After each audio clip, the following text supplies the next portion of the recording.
If you thought after last year's collapse, the Philadelphia Eagles didn't have any fight left, think again. A 15-12 win in New Orleans. The postgame show coming up next right here on Locked On Eagles.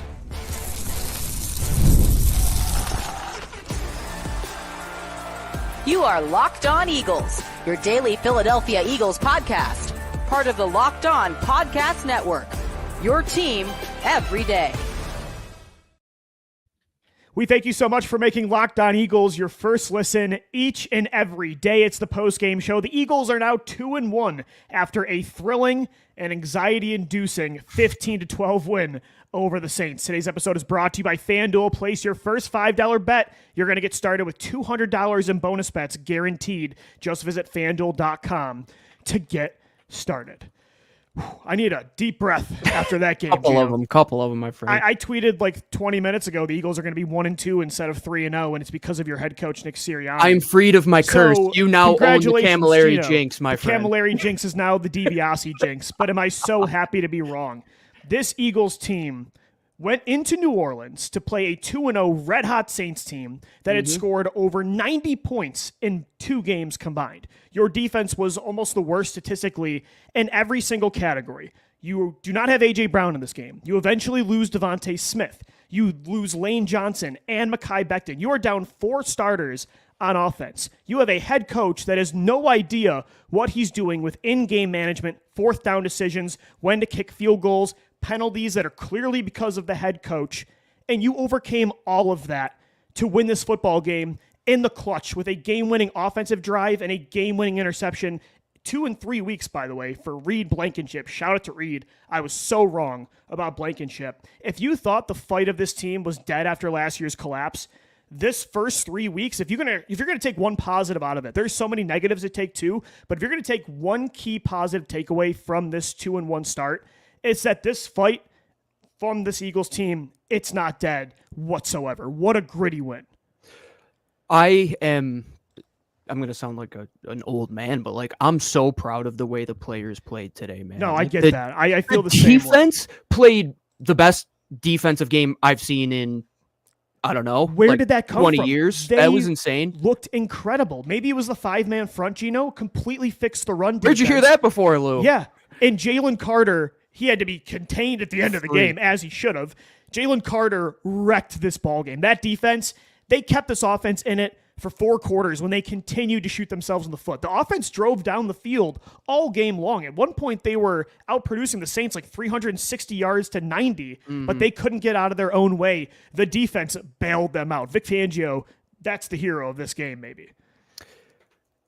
We were waiting for the average of the Eagles offense and defense to like settle down a bit. Yeah, and right. Especially with the Saints too, where they're scoring 90 points. Like when is it just going to come to the average, right? And this is an outlier game for Vic Fangio, but you said a quote during the week, Lou, like they hired the godfather of this cover 6 world. Dude, he put all of his soldiers in the right place and they made plays.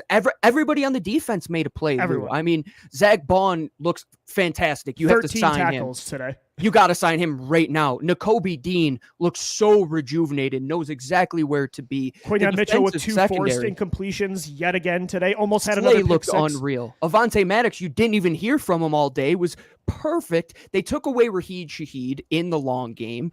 And up front, Lou, we were waiting. When is this defensive front with all of this talent going to show that they might just be better than the guys on the other side of the football? Today was exactly that. And it started with taking away the run. I mean, from the get, Lou, you saw that they were establishing the edge. They were controlling their gap. They weren't playing out of control. And what does that do? It puts Derek Carr in that offense in pure passing situations. And what did we say during the week, Lou? Make Derek Carr beat you. Don't let it be Alvin Kamara. And he couldn't do it because the defense played unbelievable, man. 3.3 yards per carry for Alvin Kamara, who might have been the hottest running back in football heading into this game. And yeah, like you said, so many guys made plays. I thought Josh Sweat had a really nice game today. I thought Bryce Huff made a couple good plays. as you mentioned, the linebackers, the secondary, but the defensive tackles, like that's the story here. Jalen Carter completely took over. Jordan Davis had a sack. Milton Williams made multiple big plays, as did Moro Ijoma and Thomas Booker. Like that young front right in the middle of this defense. I mean, hats off. And it was so cool to see them get an opportunity to avenge last week's final drive where they just let the Falcons drive instantly down the field and immediately score a touchdown like they were not even on the football field. You get that opportunity again up 15-12 to win the game and finish what you started. And Reed Blankenship gets that pick, like a diving pick too. So impressive. It was so cool to see them get that chance again and not choke this time. Like that's a lot of progress, and it's a big step for a very young defense. Especially because you're waiting all game for the offense to make that play, right? And I almost look at this performance from the defense as the Eagles Super Bowl performance from the offense, where it's like, hey, D, can you give us one stop? Give us one. We just need one, right? Every drive, the offense was driving down in something, a 12-man in the huddle penalty or an illegal formation or, Nick Sirianni going for it on 4th and 3, or when there's 14 seconds left in the half and it doesn't make sense to go for it. That was the most frustrating yet productive offensive game I have watched as an Eagles fan ever. And I don't think it's even close. The numbers that they put out on offense making no sense to just putting up 15 points in this game. Total yardage was over 400, I believe. They had 460 yards to the Saints 219. Dominated. And going back to that Super Bowl point, Lou, the defense on that second to last drive, the penultimate drive, you're put in such a tough position where they go down the field and finally Chris Olave makes some big plays and Alvin Kamara makes some big plays. That's what good players do. Like it was only a matter of time, but to hold them to 6 points until then, Lou, and then get another chance to seal the game.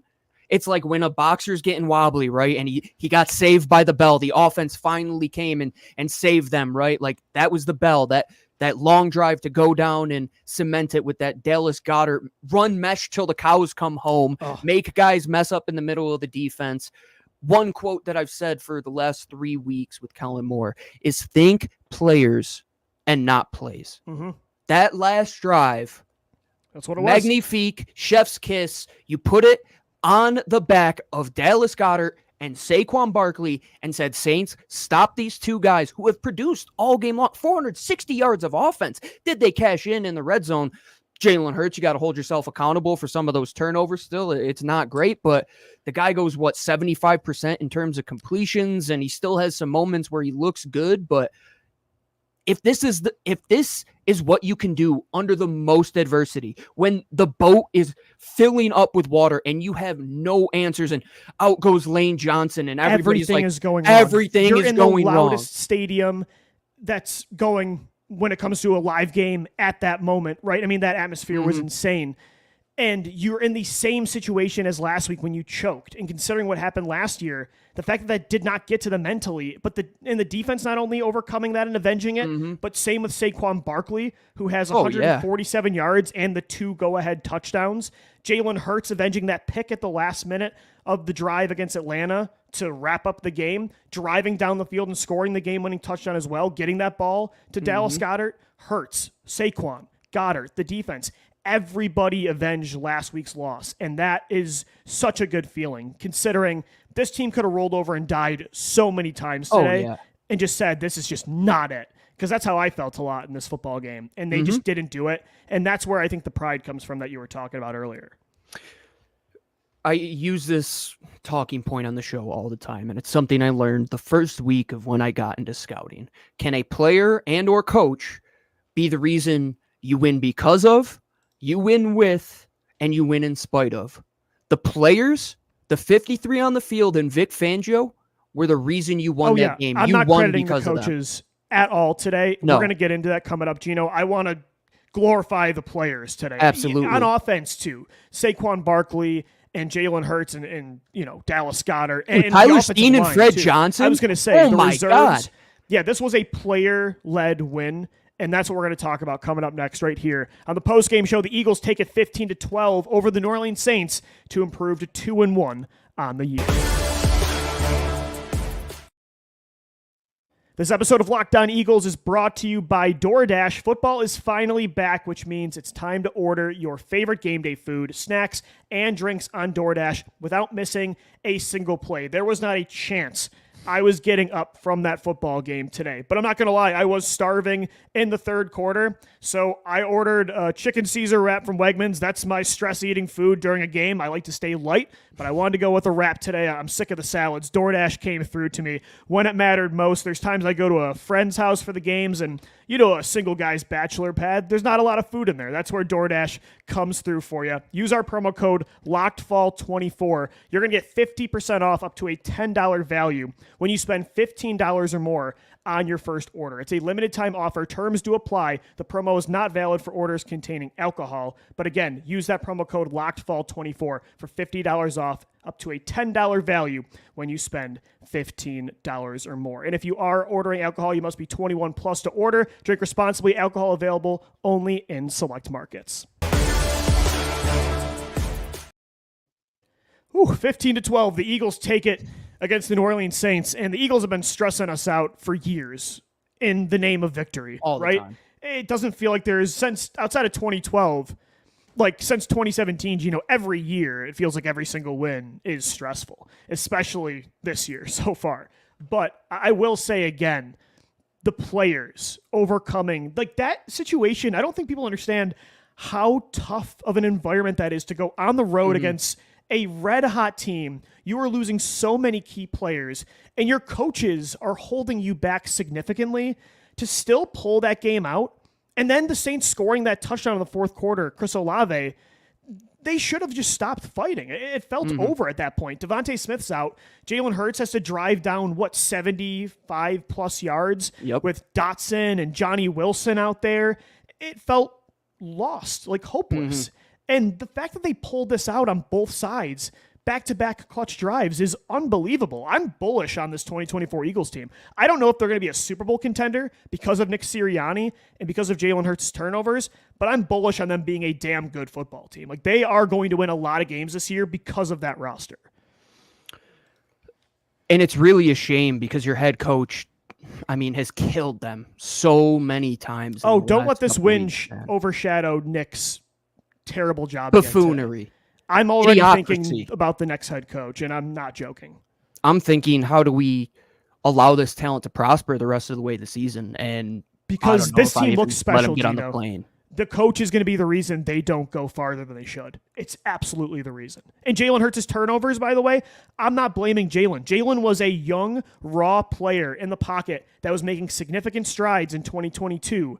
And why is he regressing in certain areas? It's because your head coach doesn't know how to run an offense or how to develop quarterbacks. So even Jalen's a little bit of a step back. I am blaming Sirianni for that too.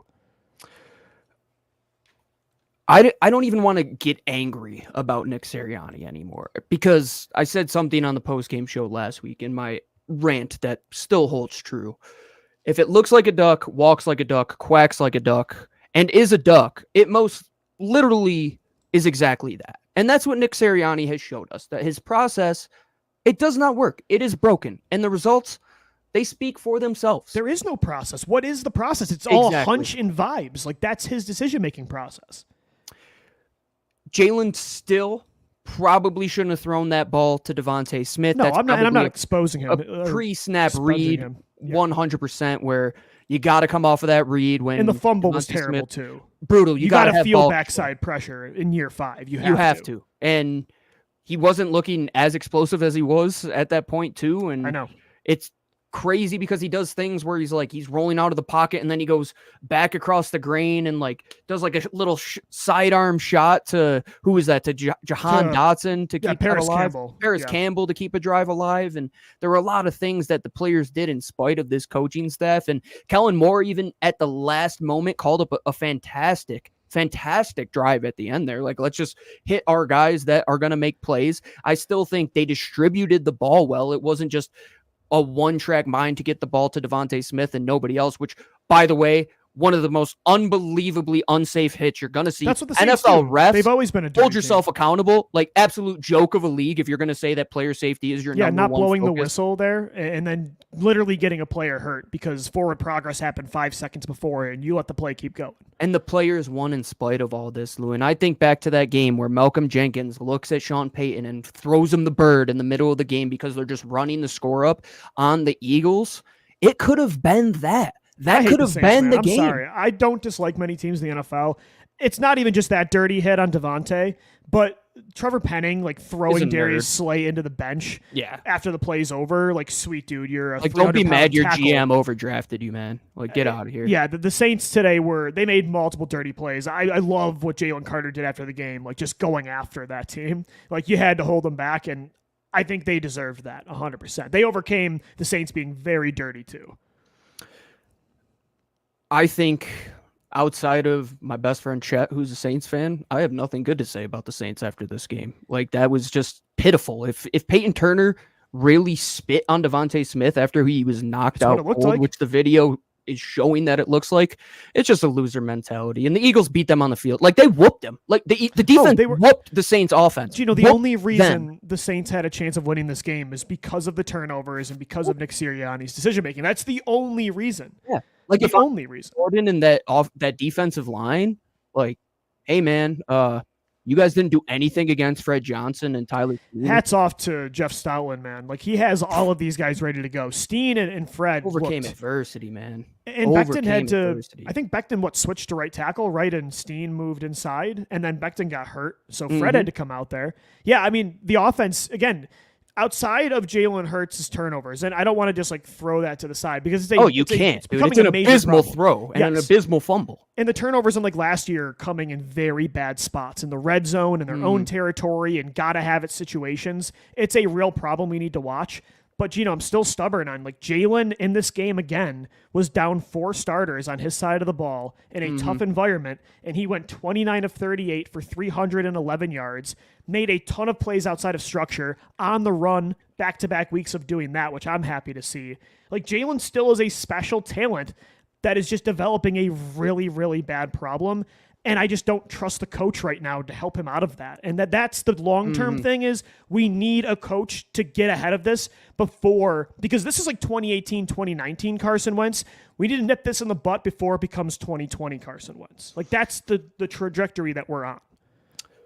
I'd like to look at Josh Allen for a lot of things comparison-wise when it comes to like setup, like how they have things going in that offensive room. And when Ken Dorsey was the GM, Lou, it kind of felt that way with Josh Allen, where you're like, oh, he's going to win us a boatload of games. Yeah, the OC. Yeah, the play caller. Yeah. And Josh Allen's going to win us a boatload of games, but he's going to turn the ball over a ton as well because Ken Dorsey wasn't reeling him in. All of a sudden, they go and hire Joe Brady, and all of a sudden, he's a way better thrower because how he was with Brian decisions. Dable. It was the same thing. Smart player turned reckless again by nature when his coach is not good. Yeah. And the thing about coaching is you have to coach your best players the hardest. And like Jalen Hurts to turn it over once again, that's 7 straight games that he's thrown in interception. He has 26 giveaways in the last 21 games. That is becoming Carson Wentz territory. If you're the leader of this football team, and we still know the team is behind him, right? Because you see those magical moments from him, and he's still a great player. Yeah.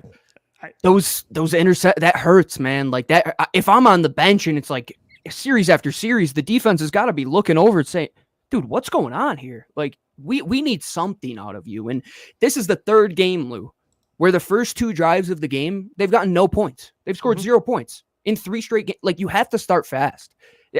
They compete and finish pretty well. I mean, today was super evident. The Green Bay game was super evident.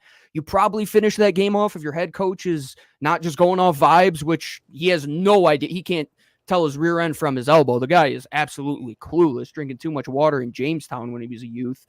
But man, if your offensive line with 2 guys out can still allow you to run the ball the way you can, and Dallas Goedert can get open and succeed in those areas after the catch, when Paris Campbell steps up and make plays, and Jahan Dotson steps up and make plays, and Johnny Wilson made some plays, and the role players step up, and the guys are playing for each other, you can overcome a lot of mistakes. And that's why Jalen has to be the guy that doesn't turn the ball over, because look at it's a Yeah, talented it's a special team, man. offense. It's a good team with good players, and when they decide to show up and play football, they can do everything they want on both sides of the ball. Like, do you know how many teams, when they lose their top 2 elite wide receivers, can say, okay, our third and fourth options that we got to call up now are Dallas Goedert and Saquon Barkley? Yes. I mean, and those two were the heroes of this game. Saquon, 17 carries for 147 yards, averaged 8.6 yards a pop. The two go-ahead touchdowns. The one was right after DeVonta's cheap shot that took him out of the football game. Goedert, 10 for 170, including the play that saved the game. I mean, Goedert, I was asking the question this week, is he shot? Does Kellen Moore not know how to get him involved in the offense? Like, what's going on with Dallas Goedert?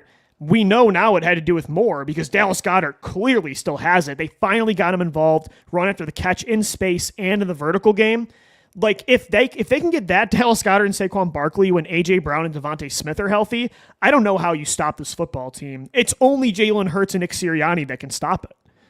And we knew today that the Saints playing man coverage, you were going to get some shots to put the ball in space and down the football field. And there were still some moments where I think Greg Olsen did a great job pointing out where Dallas Goedert almost kind of gets a free release on one play. He scoots past Tyrann Mathieu, and it would have been a surefire touchdown. There was one, too, on the left sideline. DeVonta Smith had beaten Marshawn Lattimore, but there was pressure in Hurts' face, so he couldn't get the ball in time. There were a lot of other opportunities for explosive plays. And they still put up 460 yards and multiple explosive plays on the ground. That 15 and a half yards for Saquon's longest rush over at FanDuel, absolute joke. Yeah, we crushed, by the way. Decimated that. I went 3-0 today. You went 2-1, so we definitely made our followers some money. Would have went for sure. 3-0 if DeVonta doesn't get cheap shotted.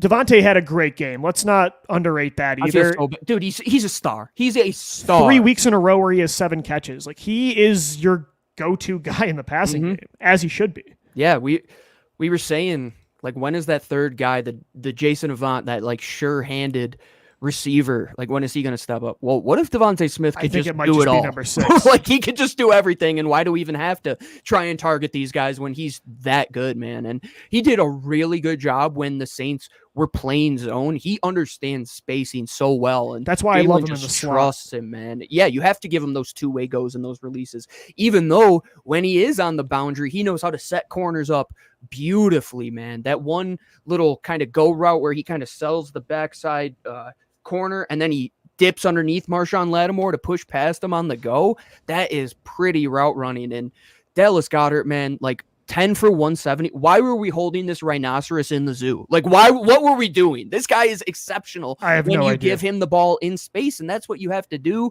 And it looked like early on the plays to him weren't working, but you can't get away from going to your studs. Like, you could have went away from Saquon Barkley after dropping that ball last week if you're a small-minded head coach, but you trust him. Like, give him the ball. Give the ball to Dallas Goedert. And when the role players have to make the plays, they did. And can Jalen just step up in the pocket? Because he's so much better when he just sits in there and lets things develop than when he gets out. That's the thing, man. Structure. He's got to get out of his own way because he's still such a special talent that had so many big moments today. Like, Jalen Hurts, I still want to give a huge amount of credit for this win. I mean, how many guys lose 4 starters and still end up pulling that off? And he made 10 points above on his completed CPOE to like fitting some good throws and some tight windows. He's a great player with a bad problem, not a bad player that's just significantly regressing. And we've said that before, but the problem is really hurting the football team. And we're talking about so many talented guys that if he just gets out of his own way,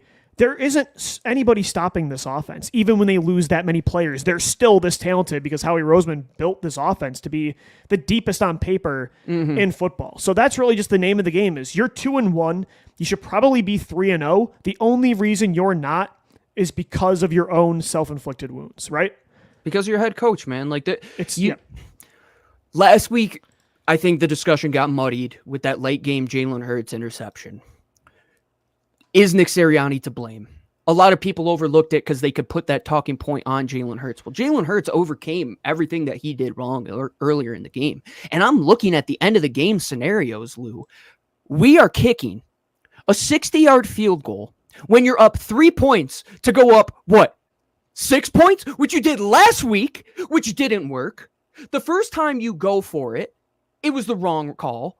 The second It was time the you wrong go call for- every time. It was the wrong call every time. Every time you looked at the chart, unlike his process Jalen, was wrong. Nick doesn't get better after his mistakes. Jalen makes plays after his mistakes. Nick does not. That Even is Kellen the Moore stepped up when it mattered most. Vic Fangio should have all the right in the world to walk in and say, I'm the head coach now after that performance, because if you can he held himself accountable in those meetings. Louis like, I got to be better and I got to put the guys in a better need a new position. head coach. I'm not going to lie. And Nick all week just tried to talk himself out of this. Like, just hold yourself accountable one time, dude. One time. Like, that's all we're asking. You just don't. You don't. Somebody tweeted at me today after the game, like, does Sirianni get any credit for this win? Absolutely Zero. not. They won in spite of him all day, man. in total spite of their head coach. 15-12, though, is the final score. The Eagles pull it off. They're 2-1.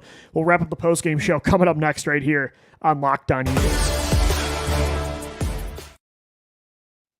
As always, this episode of LOE is brought to you by our friends over at FanDuel. And if you rolled with us for LOE3 this week, you would have went 5-1. So I suggest if you're a fan of the Eagles or an NFL fan, you get started this season with a big return on FanDuel. So when you get your hunch in the middle of the game, you can check out the latest stats, view live play-by-play, and so much more, and get on the same page where you place your bets. So if you're Nick Sirianni, I suggest you go over to FanDuel to get all your team stats in one place. So you're not looking all over the place to make the wrong call. But if you want to get the right call, you'll get started with a $200 bonus bet guaranteed when you place a $5 wager. That's win or lose. If you place a $5 bet, you're going to get $200 in bonus bets. All you have to do is visit FanDuel.com to get started today.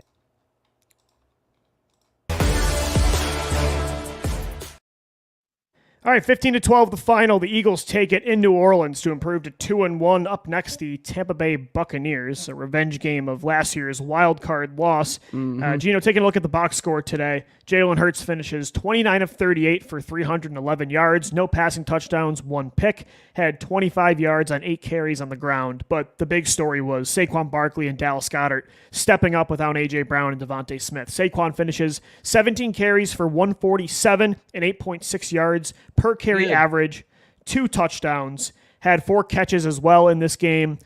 I mean, Howie Roseman, like the signing of the year, bringing in Saquon. Where would this offense be without Saquon Barkley? I mean, this guy should be an MVP candidate at this point. It's unbelievable how he looks like Penn State rookie Giants year Saquon Barkley. It's totally justifying that contract. $12 million for this player looks like a steal no matter what position he plays. That last touchdown run, like, that was a put your shoulder down, drive your feet. I have to get behind my offensive line, and this is why we paid the guy. Peter Bukowski, for a third time, tripled down, saying that this is just a fine running back. Well, Locked On Packers, I don't know if you can trust that guy over there, but that's okay. Still listen to the show. They won with your boy Malik Willis today, Lou. But they did. Saquon Barkley, I don't know how Giants fans are going to cope with this one. Like, you got your laughs off last week, man, but the guy is truly unbelievable. Like, even after having Miles and having DeAndre, who we were in Buffalo when Miles ripped off that 175-yard run. We're a pro Miles Sanders podcast. Super explosive, and you saw that moments with DeAndre Swift last year too, where he was at the top of the league in some of those explosive runs. Saquon's different. Saquon is just so much different, and you're only paying him $12.6 million. It's ridiculous, man. He did the job of a $30 million wide receiver today. That's exactly what he did. He carried the team. Dallas Goedert is underpaid after that game. I mean, you still probably should bring in another tight end because who knows how long this is going to last with Dallas Goedert. But today is exactly why you paid him multiple contracts. You brought him in over Zach Ertz. The offensive line, Jeff Stoutland, man, like, build the guy's statue today. I mean, what he got out of those two guys to come in and replace Lane. People don't understand how hard and impossible it is to win games for the Eagles when Lane Johnson is not in the lineup. Oh, it never looks the same ever. And this time, Jalen Hurts had all the time in the world. There were so many clean pockets in that second half. I couldn't believe it. And the runs to the right side, they didn't shy away from that. They weren't playing one-handed. And the thing about spreading the ball, there was one point when I think Greg Olsen pointed it out, the Eagles hit 8 different pass catchers at one point, and that's how you have to distribute it, man. Like, yeah, you gotta trust your 1, 2, and 3 and cleanup hitters to do their job, right? Like, but you need the bottom half of the lineup to get some base hits at times. And that's what it did. Like, Paris Campbell gets the elevation. He made a play. Jahan Dotson, he's not making a ton of them, but he's making plays when they matter. Johnny Wilson, man, I'm excited to see where he can go because that drop kind of sucked on the last drive. It did, but the nice 9-yard catch, nice. Yeah, where he shakes off a tackle, pushes a guy over the sticks. There were some role players that really stepped up, and you look on the defensive side of the ball. Again, 13 tackles for Zach Bond. Chauncey Gardner-Johnson at 8. I thought his energy was crucial for this defense.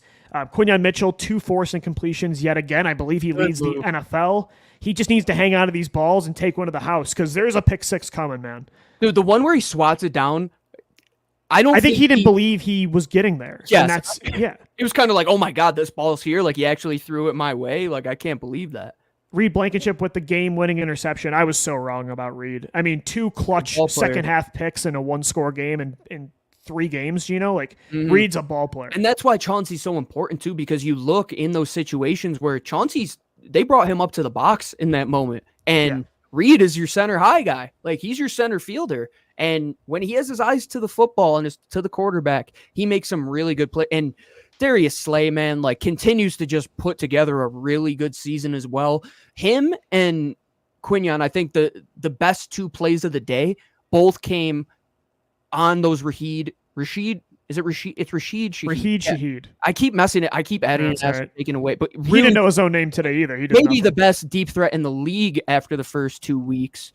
They erased him. That play that Quinyon had where Shaheed has him stacked. Oh, he had him beat. He has to catch up. His makeup speed was unbelievable. His ability to use his athleticism to punch through the hands to make that play. Well, he's beat to break up a touchdown. Darius Slay, that body control he had to have to like get his body back across to get his hand on the opposite side of where the play was going.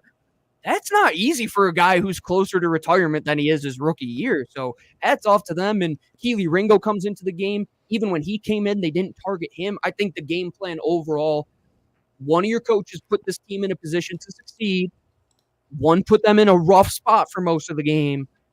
And the third, well, Mike Clay, that block punt was tough, but they shouldn't have punted in that situation. It was the wrong call by Nick Sirianni. It was a go situation in that regard. It was just all wrong.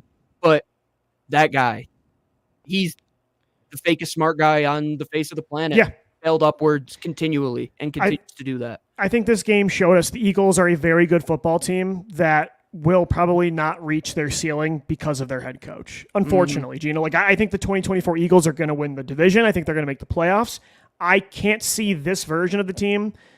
Just like last year, they're a good football team winning a lot of close games against good teams, but their head coach cost them in the end. And I think that I don't think it's going to happen like it did last year. I think they'll continuously be good throughout the year, but the reason they won't reach their ceiling is because of Nick Sirianni, and it's going to lead to and it's only week 3, but I think that's going to lead to a new head coach next year. And I think it's a long-term conversation, but Lurie needs to reevaluate his head coaching philosophy because this has happened now multiple times in a row where the Eagles make a Super Bowl, have another solid year that's clearly a regression, and you're continuously going downhill. And why does that keep happening? That's a major question they have to ask themselves because we're in a very similar 2018, 2019 type of boat yet again. And just like last week, the discussion gets muddied with Howie Roseman too after those guys that he signs last week don't have a great game. But I was going to say, it's hard to blame Howie today, though. Jalen Carter is a freak of nature, man. Jordan Davis looked really good. That sack was beautiful. The swim move. Oh, nice push little the center. If you can start passing those guys off on stunts, like that's where you can make some bread. And even Josh Sweat, who didn't have the best game to start, he settled in late. Brandon Graham made some plays. Graham had a great game. Bryce Huff set the edge a couple times today, which was intriguing. And Milton Williams, like, pay that guy before somebody else does. Milton continues to be like the most underrated player on this dude. defense. He's so good. And Thomas Booker, this guy's work rate is out of control. He needs more snaps. The defense, that's why I became an Eagles fan. Like that right there. Like I think a lot of people too. Like Philly can respect that defense. If that was the performance last week, Lou, you probably would have seen that defense getting a standing ovation walking off the field. I just love their attitude, man. Like between Jalen Carter being held back after the game, Chauncey's trash talk all game, Quignon's that guy now, Darius Slay. Like this team has attitude on that side of the ball, and that's something they did not have last year. Like the fight, but the swag of it too, though. That's like a major component, and they just did not have that at all last year, and that's fun to watch. And that's the thing. Like if we're going off of vibes, the players are like they're meshing, man. Like your defense I'm can't not play concerned as well as they the did locker today room if they don't at want to all. play for each other. The offense can't come back from adversity if they don't want to play from each other. It could have been the Dome in 2018 where things were horrendous. That Carson Wentz game where he's slamming his helmet. Malcolm Jenkins is flicking off the head coach, Sean Payton. But today they put their foot in the ground, Lou, and that's a mature thing to do. That's saying, no, it's week 2, week 3. We can't just fold over and die. Like we're too good. We're too talented. And today showed it, man. The production on both sides of the ball to basically outgain New Orleans essentially 2-1 after they put up 90 points in the first 2 weeks. Yeah, the second most points for in 2 games in NFL history. And the Eagles held them to 2 field goals, points. a late touchdown. Yeah. Incredible. Hats off to Vic Fangio. Hats off to the players. This was a player-led win in its purest form. Up next, team, man. Wonder who gave that. Sorry to interrupt, but I wonder who gave this post-game speech this week since Jalen Hurts gave it last week. Well, the head coach doesn't talk normally, it seems like now, so I don't know what he does. Yeah, it was probably somebody else for sure. Weird, Nick. Stock up, stock down coming up tomorrow. Still got 4 more shows for you this week to recap the Eagles-Saints matchup, then look forward to Tampa Bay. Thanks so much for making Locked On Eagles your first listen each and every day. Once again, 15-12. The final, the Eagles are 2-1. For Gino Camilleri, I'm Lou DiBiase signing off. Thanks so much for downloading, watching, and listening, and let's go Birds. Fly, Eagles, fly.